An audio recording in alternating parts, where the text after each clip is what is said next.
ભુજમાં એક બાઈ હતા, એ નામ તો મને ભૂલાઈ ગયું, પણ આપણે બાઈને એક કથા લઈ લઈ, બરોબર ને?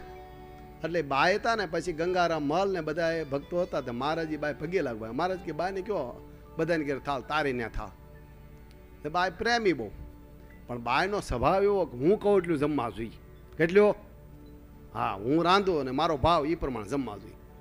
એટલે મહારાજ કહે સારું, તમે કહો એ પ્રમાણે જમશું. નક્કી કર્યો. બાએ રસોઈ બનાવી મહારાજ માટે. પછી સખાને બધાને લઈને ગયા. એટલે મહારાજ થોડું જમે અને બીજાને આપી દે પ્રસાદી. અને પછી બાયને સડી રી, એ બધું ત્યાં મૂકીને રી સડી અને દોડીને ઘરમાં જઈને બાણા કર્યા બાંધ. હાકલ બાકલ માજી હોઈ ગઈ.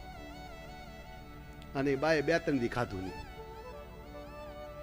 ખાધું નહીં એટલે ભગવાનને પછી દુઃખ થયું. ભગવાન કે આ બાય રીહદાર છે, આ સ્વભાવ તમારે હાસવા પડે ને, ભગતને આવા સ્વભાવ એ હાસવા પડે. એટલે મહારાજે પાછા મોકલ્યા ગંગારામ મલ હિરજીબેન કે જાઓ તમે આ બધું કરો અને હજી રસોઈ બનાવો. હવે એના સંકલ્પ પ્રમાણે જમશું. તો ઓલા કે હાસી વાત ને કે એ તમે કહો હવે ભગવાન સીધા થઈ ગયા, તમે કહો એટલું જમી જાય. તે બાએ પછી એવી પ્રેમીને આખી રાત રાંધ્યું. કેટલું? આખી રાત 25 માણાની રસોઈ બનાવી. કેટલા? 25 માણા જમે એટલી રસોઈ બનાવી બાઈએ. અને ભગવાનને જમવા બોલાવ્યા. સંકલ્પ કર્યો 25 માણાનું ભગવાન સ્વામીને જમાડવા મારે.